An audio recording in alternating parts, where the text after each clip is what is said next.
کہ واطیعوا اللہ ورسولہ ولا تنازعوا فتفشلوا وتذهب ريحكم فاصبروا ان اللہ مع الصابرین، کہ اے مسلمانوں اللہ اور اس کے رسول کی اطاعت کرو، ولا تنازعوا، اور آپس میں جھگڑا نہ کرنا، آپس میں لڑائیاں نہ کرنا، آپس میں اختلافات نہ کرو، انتشار نہ پیدا کرو، آپس میں فرقے نہ بنا دو، فتذهب ريحكم فتفشلوا وتذهب ريحكم، اگر تم آپس میں تمہارے اندر یونٹی نہیں ہوگی تو یہ ہوگا کہ تم بزدل ہو جاؤ گے اور تمہاری ہوائیں اکھڑ جائیں گی، تم پھر باطل طاقت کے سامنے جم نہیں پاؤ گے، ٹک نہیں پاؤ گے۔ لہٰذا ہمیں اللہ کے رسول اور اللہ تعالیٰ کی اطاعت اور اس کے علاوہ اتحاد، یہ دو ایسی چیزیں ہیں جو بہت امپورٹنٹ ہے، یونٹی بھی قائم کیا جائے اور اس کے علاوہ اللہ اور اس کے رسول کی اطاعت بھی اپنی زندگی میں آئے تو پھر اللہ کی مدد و نصرت رہتی ہے۔ یا عبادی الذین آمنوا ان ارضی واسعہ فایای فاعبدون، صحابہ کرام مکہ المکرمہ میں تھے، وہاں انہیں دین پر چلنا دشوار ہو رہا تھا، مشکل ہو رہا تھا، اور وہ جو ہے انہیں حکم دیا گیا کہ وہ صبر کریں اور برداشت کریں، لیکن پھر اللہ تعالیٰ نے ان مسلمانوں کو، مظلوم مسلمانوں کو اس بات کی اجازت دی کہ اگر زمین تنگ ہو جائے تمہارے اوپر، یعنی تم دین پر عمل کرنا مشکل ہو جائے تو تم اللہ کی کسی دوسری زمین پر منتقل ہو جاؤ، ہجرت کر جاؤ، اللہ کی زمین بہت بڑی ہے، کسی ایسی جگہ پر چلے جاؤ جہاں پر تمہیں دین پر عمل کرنے کی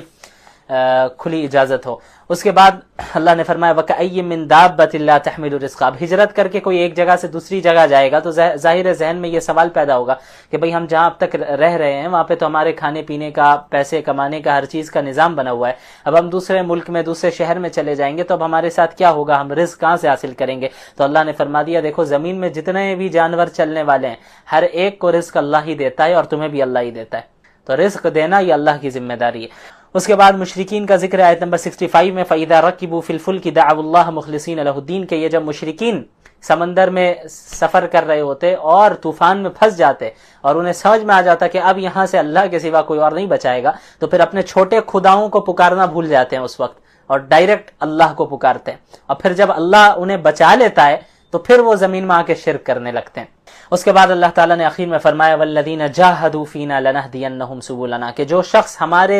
لیے ہمارے راستے میں مشقتوں کو برداشت کرے گا اور مجاہدہ کرے گا، کوشش کرتا رہے گا، محنت کرتا رہے گا، لَنَهْدِيَنَّهُمْ سُبُلَنَا، تو ہم اسے اس کے لیے اپنے راستے کھول دیں گے، اپنے راستوں کی طرف ہم ہدایت کر دیں گے۔ اب آپ اندازہ لگائیں، دیکھیں یہاں پہ اللہ تعالیٰ نے سبولنا کہا کہ ہم اپنے راستوں کی طرف ہدایت دے دیں گے۔ معلوم ہوا کہ اللہ تعالیٰ تک پہنچنے کا صرف ایک راستہ نہیں ہے، اللہ تعالیٰ تک پہنچنے کے مختلف راستے ہیں، لہٰذا اس دین کو کسی ایک خاص محنت کے ساتھ، کسی ایک خاص جماعت کے ساتھ، کسی ایک خاص قسم کی تحریک کے ساتھ محدود کر دینا یہ غلط ہے۔ مختلف انداز ہیں، مختلف جماعتیں اسلام کی کام کر رہی ہیں، مختلف تحریکیں کام کر رہی ہیں، مختلف ادارے کام کر رہے ہیں، سب برحق ہے جب تک ان کے عقائد درست ہے تو سب برحق ہے، اور اللہ تک پہنچنا اصل مقصد ہے، اللہ کی رضا کو حاصل کرنا اصل مقصد ہے۔ یہ جو ذرائع ہم اختیار کرتے ہیں، جماعتیں اختیار کرتے ہیں، تحریکیں اختیار کرتے ہیں، یہ سب ذریعہ ہے، وسیلہ ہے، یہ یعنی ذریعہ ہے، واسطے ہیں، ان واسطوں کے ذریعے ہم اللہ تک پہنچتے ہیں، اللہ کی رضا کو حاصل کرتے ہیں۔ تو یہ واسطے جو ہیں، یہ ذرائع جو ہیں، یہ مقصد اصلی نہیں ہے، مقصد اصلی اللہ رب العالمین کی رضا حاصل کرنا ہے۔ اس کے بعد سورۃ الروم کی ابتدا ہوتی ہے، اس میں رومیوں کی فتح کی پیشن گوئی ہے، پریڈکشن ہے۔ مکہ المکرمہ میں جب مسلمان تھے تو وہاں پر دنیا کی جو دو سپر پاورز تھیں، ایک رومن امپائر یعنی رومی سلطنت اور دوسری ایرانی حکومت جو ایرانی سلطنت تھی، وہ دو دنیا کی سپر پاورز تھی اور ان کے درمیان زبردست جنگ چھڑ گئی تھی۔ جو ایرانی تھے یہ آگ کی عبادت کرتے تھے، شرک کیا کرتے تھے اور آگ پرستی میں تھے یہ لوگ، اور جو رومی تھے وہ اہل کتاب تھے، کرسچنز تھے۔ تو جو ایران والے تھے، مشرکین مکہ ایران والوں سے زیادہ قربت رکھتے تھے، یعنی زیادہ ان کی طرف ان کا دل مائل تھا، کیونکہ مشرکین مکہ بھی بت پرست تھے، شرک کرنے والے تھے، اور ایرانی بھی انہی کے طرح سمجھیں آپ کے جو ہے آگ کی عبادت کرنے والے تھے اور شرک کرنے والے تھے، اور مسلمان رومیوں کی طرف تھوڑا مائل تھے۔ اس کی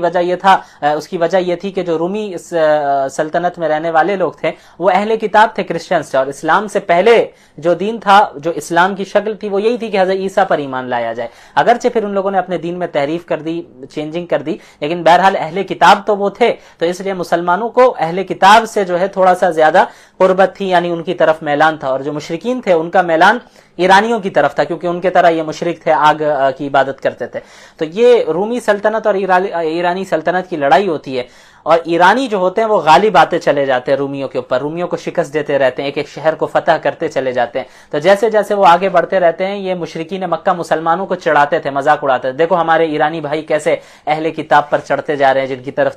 تمہارا میلان ہے. تو اللہ تعالیٰ نے ان آیتوں کا نزول فرمایا کہ چند سالوں کے اندر ہی رومی سلطنت، رومی حکومت ایرانی حکومت پر غالب آ جائے گی، اور اس دن مومنین بھی اللہ کی مدد سے خوش ہوں گے. یہ ایک ایسی پیشن گوئی تھی، ایسی پریڈکشن تھی جس کا ظاہری اسباب کے اعتبار سے واقع ہونا، حقیقت میں واقع ہونا یہ تھوڑا سا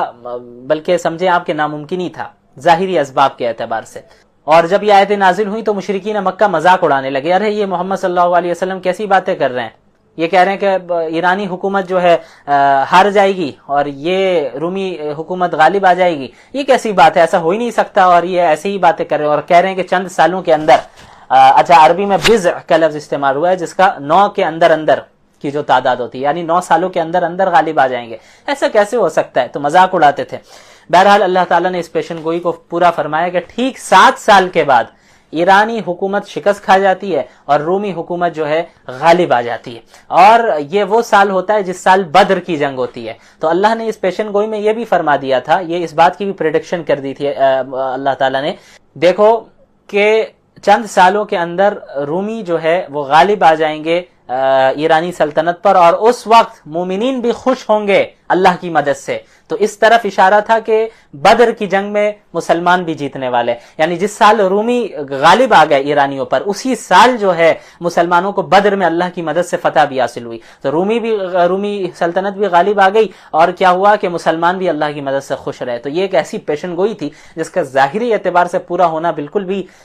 پاسبل نہیں تھا، لیکن اللہ تعالیٰ نے اپنی غیبی مدد کے ذریعے اس کو پورا فرمایا، اور یہ پیشن گوئی بھی اس بات کی دلیل ہے کہ آپ صلی اللہ علیہ وسلم سچے پکے نبی ہیں. اس کے بعد اللہ تعالیٰ نے اپنی قدرت کا ذکر کیا آیت نمبر 21 سے کہ اللہ تعالیٰ نے اپنی قدرت کی جو بڑی بڑی نشانیاں ہیں، انسان کو مٹی سے پیدا فرمایا، پھر انسان کے لیے جوڑے بنائے اللہ نے سکون کے لیے، آسمان و زمین کی پیدائش، اور اس کے علاوہ زبانوں کا مختلف ہونا، انسان کے رنگوں کا مختلف ہونا، رات اور دن کا آنا جانا، اس کے علاوہ بجلی کی چمک سے جو ڈر بھی لوگوں کو ہوتا ہے اور امید بھی ہوتی ہے کہ بھئی بارش آئے، اور آسمان و زمین میں اللہ تعالیٰ کا آسمان و زمین اللہ کے حکم سے آسمان و زمین کا قائم رہنا، پھر باس بعد الموت کو بیان فرمانا، ان تمام چیزوں کے ذریعے اللہ تعالیٰ نے اپنی قدرت کا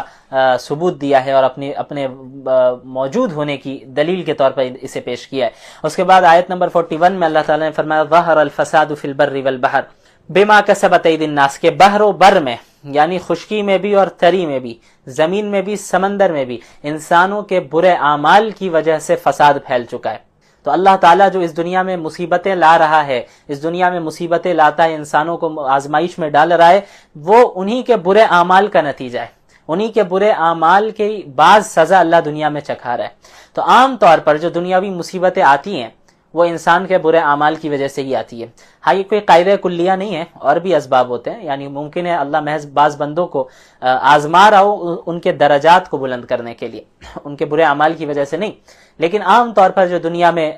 گلوبلی جو مصیبتیں آتی ہیں، پریشانیاں ہوتی ہیں، یہ عام طور پر انسان کے برے اعمال کا نتیجہ ہی ہوتا ہے. اس کے بعد سورہ لقمان کی ابتدا ہوتی ہے، اس میں حضرت لقمان کی نصیحتیں ہیں جو انہوں نے اپنے بیٹے سے کی ہیں، اس لیے سورت کو سورہ لقمان کہتے ہیں. حضرت لقمان کوئی نبی نہیں تھے، اللہ کے برگزیدہ نیک بندے تھے. اچھا اس میں آیت ہے وَمِنَ النَّاسِ مَن يَشْتَرِي لَهْوَ الْحَدِيثِ لِيُضِلَّ عَن سَبِيلِ اللَّهِ، آیت نمبر 6. ایک شخص تھا نضر بن حارث، وہ کیا کرتا تھا، وہ تاجر تھا، وہ الگ الگ ملکوں میں جاتا تھا، الگ علاقوں میں جاتا تھا، وہ کہانیوں کی کتابیں خرید کر لاتا تھا، یا گانا سنانے والی یا کہانیاں سنانے والی عورتوں کو خرید کر لاتا تھا مکے میں. اس کا مقصد یہ تھا کہ لا کر لوگوں کو دکھاتا تھا دیکھو تو محمد صلی اللہ علیہ وسلم بھی پرانے زمانے کی کہانیاں سنا رہے، علیہ باللہ، قوم عاد کی کہانی، قوم سمود کی کہانی، دیکھو میں الگ الگ ملک سے گھوم کر کہانیوں کی کتابیں لے کر آیا ہوں، اور دیکھو ہمارے پاس ایک سے ایک کہانی ہے. اس کا مقصد یہ تھا کہ لوگ اسلام سے دور ہو جائے، قرآن کو نہ سنیں، اللہ کے نبی کو نہ سنیں، ان کا مذاق اڑائے، اس مقصد سے وہ ایسا کرتا تھا. تو اللہ تعالیٰ نے فرمایا وَمِنَ النَّاسِ مَن يَشْتَرِي لَهْوَ الْحَدِيثِ لِيُضِلَّ عَن سَبِيلِ اللَّهِ بِغَيْرِ عِلْمٍ، کہ جو اللہ سے غافل کرنے والی باتوں کو خرید لیتے ہیں، تاکہ اس کے ذریعے سے لوگوں کو اللہ کے راستے سے بھٹکا دیں اور ان کا مذاق اڑائیں، تو ایسے شخص کے لیے دردناک عذاب ہے۔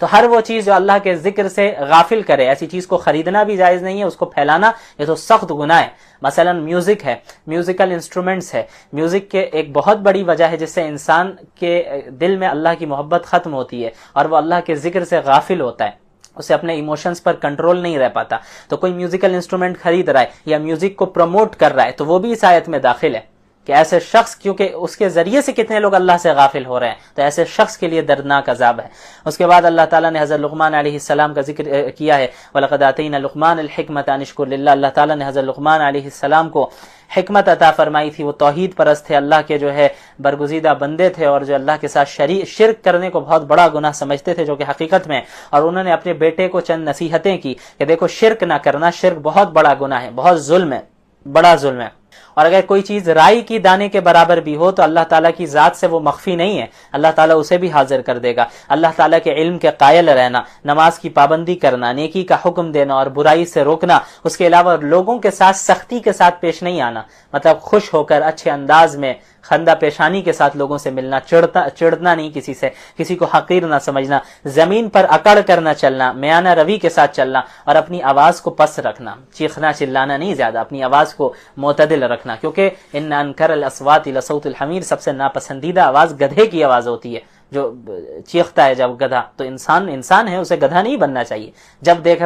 دیکھا جائے تب چیخ رہا ہے، کبھی اس کو ڈانٹ رہا ہے، کبھی اس کو ڈانٹ رہا ہے، کبھی راستے میں چیخ رہا ہے، کبھی بازار میں چلا رہا ہے، اور کبھی گھروں میں چیخ رہا ہے، پڑوسیوں کو پریشان کر رہا ہے، یہ تو گدھوں کی آواز نکال رہا ہے۔ ان انکر الاصوات لصوت الحمیر، سب سے ناپسندیدہ آواز جو ہے وہ گدھے کی آواز ہے۔ اس لیے حضرت لقمان نے اپنے بیٹے کو حکم دیا، وقصد فی مشیک، زمین پہ بھی اکڑ کرنا چلو، اعتدال کے ساتھ چلو، درمیانہ روی کے ساتھ، وغضض من صوتک، اور اپنی آواز کو نیچے رکھا کرو، زیادہ تیز نہ بلند بات کرو۔ اس کے بعد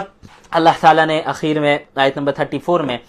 ذکر کیا ایسی 5 چیزوں کا جن کا علم صرف اللہ رب العالمین کے پاس ہے۔ اچھا، ایسی بہت سی چیزیں ہیں جن کا علم صرف اللہ کے پاس ہے، لیکن یہاں خاص طور پر ان 5 چیزوں کا ذکر کیا گیا جن کے متعلق عام طور پر لوگ ایک دوسرے سے سوال کرتے ہیں۔ ان اللہ عنده علم الساعہ، قیامت کب آئے گی، بارش کب ہونے والی ہے، ماداؤں کے پیٹ میں، ارحام میں، رحم میں کیا ہے، اور کل کیا انسان کمانے والا ہے، یعنی کہاں وہ رزق حاصل کرے گا، کہاں وہ کمائے گا، کیا وہ کمائے گا، اور اس کے علاوہ وما تدری نفس بأی ارض تموت، اور وہ کہاں مرے گا، انسان کہاں مرے گا یہ کوئی نہیں جانتا، یہ اللہ کے علم ہے۔ تو یہ وہ 5 چیزیں ہیں جس کا خالص علم، پرفیکٹ علم، 100% حتمی علم، ابتدا سے لے کر ہمیشہ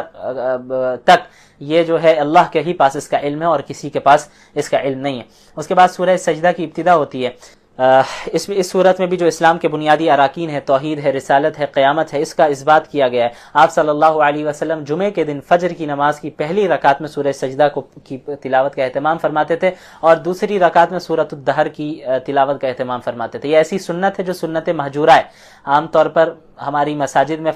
جمعے کے دن فجر کی نماز میں ان 2 سورتوں کی تلاوت نہیں کی جاتی، حالانکہ آپ صلی اللہ علیہ وسلم نے پابندی کے ساتھ اس کا اہتمام کیا ہے۔ اولاً تو نماز پڑھنے ہی نہیں جاتے لوگ فجر میں۔ اللہ نے سب سے پہلے آسمان و زمین کی خلقت کا ذکر کیا ہے۔ اللہ الذی خلق السماوات والارض وما بینہما فی 6 ایام، زمین و آسمان کو اللہ تعالیٰ نے 6 ایام میں پیدا فرمایا ہے، پوری کائنات کو۔ اب یہ ایام کیا ہے میں نے پہلے بھی بتایا تھا، یوم سے مراد کوئی ضروری نہیں کہ یہ 24 گھنٹے ہمارے اس کے اعتبار سے، یوم ایک لمبی مدت کو کہتے ہیں، تو 6 مختلف پیریڈز میں، لمبی مدت والے پیریڈز میں اللہ نے اسے بنایا ہے۔ اس کے بعد اللہ تعالیٰ نے بنی اسرائیل اور حضرت موسیٰ کا ذکر کیا، فرمایا وَجَعَلْنَا مِنْهُمْ أَئِمَّةً يَهْدُونَ بِأَمْرِنَا، اللہ تعالیٰ نے بنی اسرائیل میں سے ائمہ کو سلیکٹ کیا، ائمہ بنایا جو کہ اللہ کے حکم سے لوگوں کو سیدھا راستہ دکھاتے تھے۔ لیکن کیوں بنایا اللہ نے؟ 2 وجوہات تھی۔ لما صبروا، ایک تو یہ کہ انہوں نے صبر سے کام لیا، جو اچھے لوگ تھے ان میں سے انہوں نے صبر سے کام لیا، تو صبر کیا یعنی عملی زندگی، پریکٹیکل لائف ان کی بہت اسٹرانگ تھی۔ وَكَانُوا بِآيَاتِنَا يُوقِنُونَ، دوسری چیز ہماری آیتوں پر یقین رکھتے تھے، اور یقین اسی وقت کامل ہو سکتا ہے جب آپ کے پاس علم ہو۔ تو معلوم ہوا عملی طور پہ بھی وہ اسٹرانگ تھے اور علمی طور پہ بھی اسٹرانگ تھے۔ تو کوئی ایسا امام ہو یا ایسی شخصیت ہو جو مقتدی بنے، جسے لوگ مسلمان فالو کریں، تو اس کے اندر یہ 2 چیزوں کا ہونا ضروری ہے کہ عملی طور پہ بھی وہ اسٹرانگ ہو اور علمی طور پر بھی وہ اسٹرانگ ہو۔ اس کے بعد سورۃ الاحزاب کی ابتدا ہوتی ہے۔ احزاب گروپس کو کہتے ہیں، اس صورت میں چونکہ غزوہ احزاب کا ذکر ہے، غزوہ احزاب کو غزوہ خندق بھی کہا جاتا ہے، تو اس لیے اس صورت کو غزوہ احزاب کہتے ہیں۔ اس میں مدنی صورت ہے، اس میں چند چیزیں ہیں۔ متبنہ کے متعلق احکامات ہیں، متبنہ یعنی منہ بولا جو بیٹا ہوتا ہے، اور اس کے غزوہ احزاب کا ذکر ہے، غزوہ بنی قریظہ کا ہے، ازواج مطہرات کا ذکر ہے، ختم نبوت کا ذکر ہے، اور پردے کے احکامات بھی ہیں۔ اس صورت کی ابتدا ہوتی ہے ما جعل اللہ لرجل من قلبین فی جوفہ۔ ایک غلط فہمی تھی مشرکین کے درمیان، وہ یہ کہ ایک وہ ایسا شخص جو کہ عقل مند ہو، بہت زیادہ ذہین ہو، تو وہ سمجھتے تھے کہ بھائی اس کے پاس 2 دل ہیں، تو اللہ تعالیٰ نے فرمایا ما جعل اللہ لرجل من قلبین فی جوفہ۔ جوف ادھر سے لے کے نیچے تک پیٹ کے پورے حصے کو جوف کہتے ہیں، ٹھیک ہے۔ اللہ تعالیٰ نے، آپ یوں سینے کا ترجمہ کر لیں، اللہ تعالیٰ نے کسی بھی مرد کے اندر 2 دل نہیں دیے۔ تو اللہ نے بتایا کہ انسان کے اندر، کسی بھی مرد کے اندر اللہ نے 2 دل نہیں دیے، یہ غلط فہمی ہے جو یہ کہتے ہیں۔ اچھا اب آپ قرآن کی بلاغت پہ غور کریں، یہاں پہ اللہ نے نہیں فرمایا کہ کسی بھی انسان کے اندر اللہ نے 2 دل نہیں دیے۔ کیوں؟ اللہ نے فرمایا کسی بھی مرد کے اندر ہم نے 2 دل نہیں دیے، کیونکہ ایک وقت ایسا آ سکتا ہے کہ جب عورت کے اندر 2 دل ہوں۔ وہ کیسے؟ کہ جب عورت حاملہ ہو، پریگننٹ ہو، تو ایک دل اس کا اپنا اور دوسرا دل اس کے بچے کا، تو اس کے اندر، جوف کے اندر 2 دل ہے نا، تو اللہ تعالیٰ نے اتنی بھی باریکی کا لحاظ رکھا، یعنی اگر انسان بھی کہہ دیتے تو اس میں اس چیز کی تردید نہیں ہوتی، لیکن قرآن میں ایک ایک چیز کی باریکیوں کا بھی لحاظ رکھا جاتا ہے۔ اللہ نے فرمایا کسی بھی مرد کے اندر اللہ نے 2 دل نہیں رکھے۔ اس کے بعد متبنہ کے متعلق ذکر ہے۔ متبنہ ایسے انسان کو کہتے ہیں جس کو منہ بولا بیٹا بنا لیا جاتا ہے۔ تو مشرکین میں غلط فہمی یہ بھی تھی کہ جس کو منہ بولا بیٹا بنا لیا جاتا تھا وہ اس کو حقیقی بیٹا سمجھتے تھے، یعنی وراثت میں اس کا بھی حصہ پھر دیا جاتا، اور پھر اس بیٹے کی، جو منہ بولا بیٹا ہوتا، اس کی جو بیوی ہوتی، اگر وہ اپنی بیوی کو طلاق دے دیتا ہے تو جس نے منہ بولا بیٹا بنایا ہے، جو منہ بولا باپ ہے، وہ پھر اس اپنے منہ بولے بیٹے کی بیوی سے نکاح نہیں کر سکتا تھا طلاق کے بعد، جس طرح حقیقی بیٹے کی بیوی سے نہیں کر سکتا باپ شادی، اسی طرح متبنہ کے سلسلے میں سمجھتے تھے۔ تو اللہ تعالیٰ نے اس کی تردید کی، نہیں، یہ ایسا نہیں ہے کہ تمہارا یہ حقیقی بیٹا ہو گیا، بس یہ تو تمہارا قول ہے جو تم اپنے منہ سے کہتے ہو، اس لیے منہ بولا بیٹا اگر ہو تو اسے حقیقی بیٹے کا درجہ ہرگز نہیں دیا جا سکتا۔ اس کے بعد اللہ کے نبی کا ذکر، النبی اولا بالمؤمنین من انفسہم، کہ اللہ کے رسول صلی اللہ علیہ وسلم تمام مومنین کو ان کی اپنی جانوں سے زیادہ عزیز ہیں، اور جو ازواج مطہرات ہیں وہ اس امت کی مائیں ہیں، یعنی ماؤں کے درجے میں۔ اس کے بعد غزوہ خندق کا ذکر ہے، آیت نمبر 9 سے، یا ایھا الذین آمنوا اذکروا نعمت اللہ علیکم اذ جاءتکم جنود فارسلنا علیہم ریحا وجنودا لم تروها۔ اس میں ہوا یہ کہ بدر میں شکست کھانے کے بعد پھر احد میں بھی مسلمانوں کو اگرچہ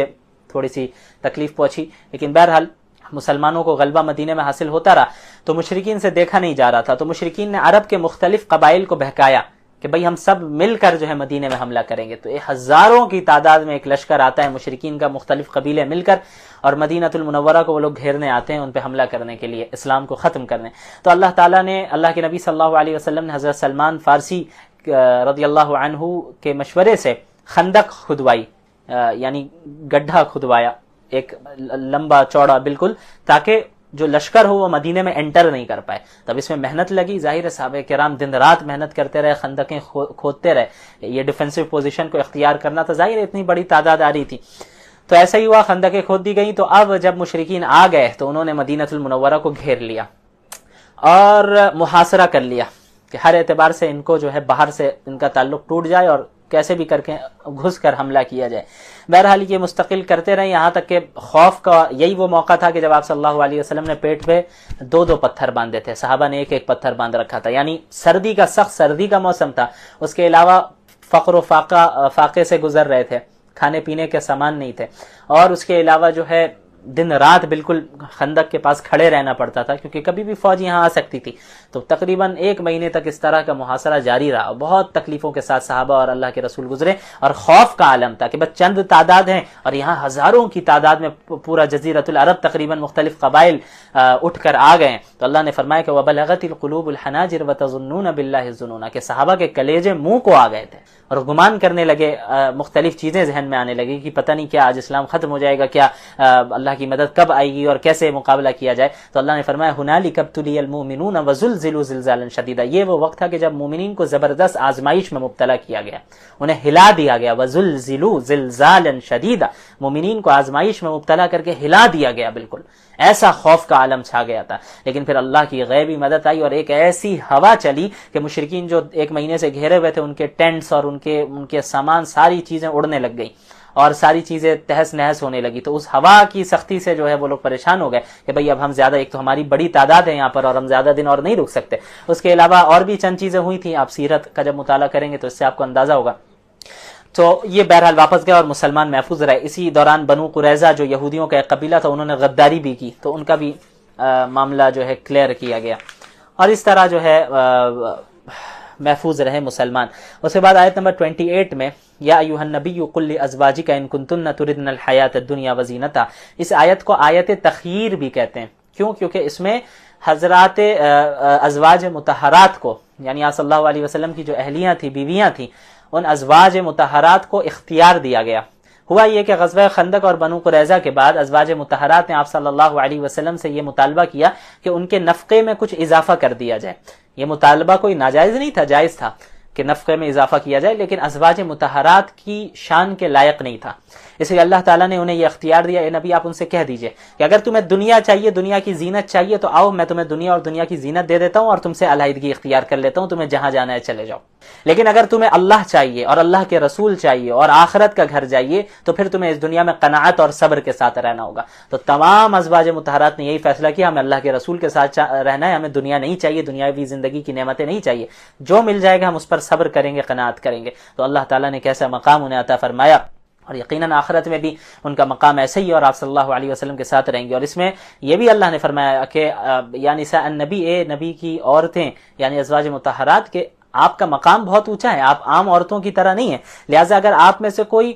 نیکی کر کے آئے گا تو اس کو اجر بھی عظیم ملنا ہے، اور اگر آپ میں سے کوئی گناہ کرے گا تو اس کے لیے سزا بھی ڈبل ہو جائے گی، کیونکہ آپ اللہ کے نبی کی بیوی ہیں۔ تو اللہ تعالیٰ نے، اب دیکھیں، اب اگر کوئی عام انسان ہوتا تو وہ تو کہتا کہ بھئی دیکھو میں اور میری بیویاں جو ہے اور میرے گھر والے ان احکامات کے پابند نہیں ہیں، بس دیگر لوگوں کو کرنا ہے۔ لیکن اسلام ایسا ہے، یعنی یہ اس بات کی دلیل ہے کہ اللہ کے نبی صلی اللہ علیہ وسلم سچے نبی تھے کہ انہوں نے اپنے آپ کو اور اپنے گھر والوں کو اس سے مستثنا نہیں کیا کہ بیٹھ کر پیسے لیتے رہتے، اپنے عیش و آرام سے رہتے اور مسلمانوں ہی کو بھیڑاتے، ایسا نہیں، بلکہ سب سے پہلے خود اپنی زندگی میں پریکٹیکلی اللہ کے نبی نے اور اپنے گھر والوں کو اسلام پر